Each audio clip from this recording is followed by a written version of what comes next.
Mustahil lo jago dalam satu hal kalau lo belum berlatih 10.000 jam. Menurut Malcolm Gladwell, pencetus ide ini, Bill Gates itu udah coding 10.000 jam sebelum akhirnya dia melahirkan Microsoft. Tapi apakah kita benar-benar butuh 10.000 jam itu? Ayo kita bahas. Ketika lo dengar 10.000 jam, lo pasti ngerasa tertekan kan? Lo ngerasa jiper duluan. Bisa gak sih gue latihan 10.000 jam? Mungkin gak sih gue harus latihan 10.000 jam? Gimana caranya? Yes, lo tahu kan jawabannya? Keterbatasan kita mencapai sesuatu kadang penghambatnya itu bukan material, bukan IQ, bukan inteligensi, bukan privilege, tapi mental block. Hambatan secara mental atau psikologis. Ketika lo udah ngerasa sesuatu itu berat, maka jangankan lo lakuin, lo pikirin pun enggak. Makanya saran gue adalah mulai dari yang paling realistis buat lo. Hal kecil, tapi lo bisa lakuin terus. Contoh paling gampang ya, bangun kebiasaan pagi. Ini contohnya dari gue. Gak usah muluk-muluk, gak usah jauh-jauh. Yang bisa gue pertahanin sampai sekarang adalah meditasi 5 menit setiap pagi. Gak butuh banyak-banyak 5 menit doang, tapi bisa gue lakuin terus. Gue usahakan tidur jam 9 atau jam 10 dan gue bangun jam 3 pagi. Untuk apa kemudian jam 3 pagi itu gue manfaatkan untuk connect sama Tuhan gue.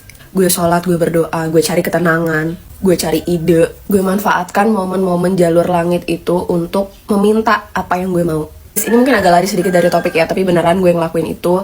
Dan beberapa banyak tanya di gue, amalan apa sih yang gue lakuin, itu udah gue rangkum semuanya di bio gue, kalian bisa cek. Judulnya Jurnal Jalur Langit.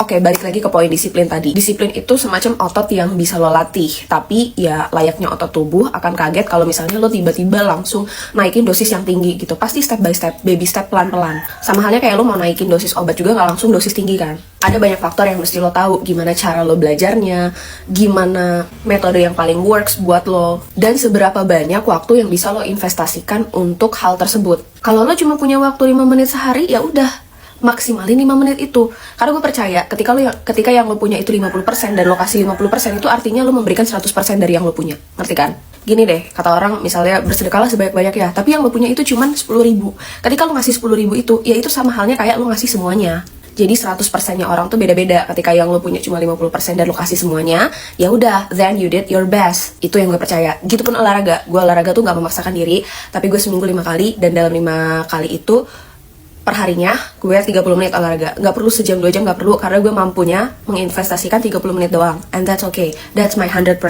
I put 100% on that. Kedua, miskonsepsi tentang konsisten atau 10.000 jam ini adalah percuma kalau lo terus-terusan konsisten tapi lo melakukan kesalahan yang sama. Dalam hal apapun deh, karir, pekerjaan, konten, atau memulai sesuatu, tapi lo gak belajar dari kesalahan lo, ya percuma. Kalau ada orang yang bilang kalau lo memulai karir sebagai konten kreator yang lo butuhkan hanyalah konsistensi, tapi kalau lo cuma konsisten doang, lo gak belajar, gak ngambil sesuatu dari apa yang udah lo kerjain, gak mengevaluasi apa yang salah dari sebelumnya, ya percuma. You didn't learn anything. Minta feedback dari orang, evaluasi apa yang udah lo kerjain, dan cari cara yang paling pas buat lo tuh gimana. Jadiin semuanya sebagai eksperimen. Gagal berhasil itu eksperimen. Jadi gagal juga bagian dari pembelajaran. Jadi artinya ketika lo menemui suatu kegagalan, ya lo ketemu metode yang salah, yang ya udah gak perlu lo pakai lagi aja. Kalau lo punya mindset powerful ini, percayalah sama gue, lo akan menjadi orang yang bisa maju ke depan. Gimana caranya membangun habit? Kalau gue tuh punya habit tracker. Coba komen di bawah kalau misalnya kalian pengen sama, nanti gue share deh. Kenapa gue butuh habit tracker? Karena menurut gue ketika lo nggak nge-track setiap progres lo akan ngerasa bahwa lo tidak melakukan apa-apa. Padahal kalau lo track, lo tuh sudah bertumbuh dalam setiap harinya. Jadi menurut gue punya habit tracker itu penting.